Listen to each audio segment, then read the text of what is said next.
আশ্রয় দিয়ে সেই খুনির প্রশ্রয়দাতা হিসেবে চিহ্নিত হবে কিনা সেটা ভারত সরকারকেই সিদ্ধান্ত নিতে হবে। আমরা অবিলম্বে শেখ হাসিনাকে ফেরত চাই, আমরা অবিলম্বে খুনি হাসিনাকে ফেরত চাই, আমরা অবিলম্বে এই গণশত্রু হাসিনাকে ফেরত চাই। বাংলাদেশে মাটিতে তার বিচার হবেই হবে, কোন শক্তি নেই তার বিচার কেউ রুখে দিবে। আমরা দেখেছি ভারতের প্রধানমন্ত্রী সম্প্রতি মার্কিন যুক্তরাষ্ট্রে গিয়েছেন। ভারতের প্রধানমন্ত্রী মার্কিন যুক্তরাষ্ট্রে গেছেন, ভালো কথা। ভারতের মানুষ আমেরিকার মাটিতে তার প্রধানমন্ত্রীকে স্বাগত জানাবে, সেটাও স্বাভাবিক কথা।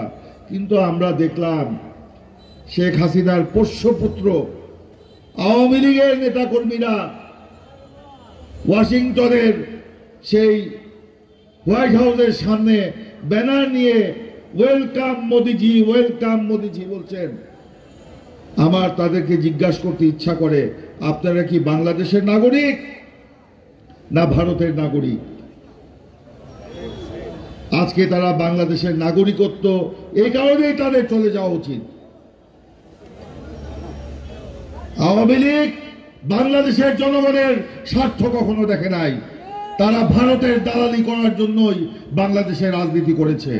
এই জন্যই শেখ হাসিনা ক্ষমতায় থাকতে বলেছিলেন, ভারতকে যা দিয়েছি চিরদিন ভারত তা মনে রাখবে।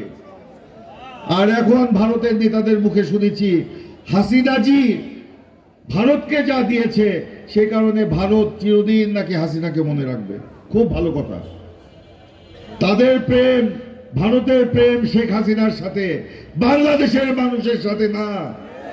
কিন্তু বাংলাদেশের মানুষ ভারতের জনগণের সাথে প্রেম করতে চায়, বন্ধুত্ব করতে চায়, ভালোবাসা করতে চায়।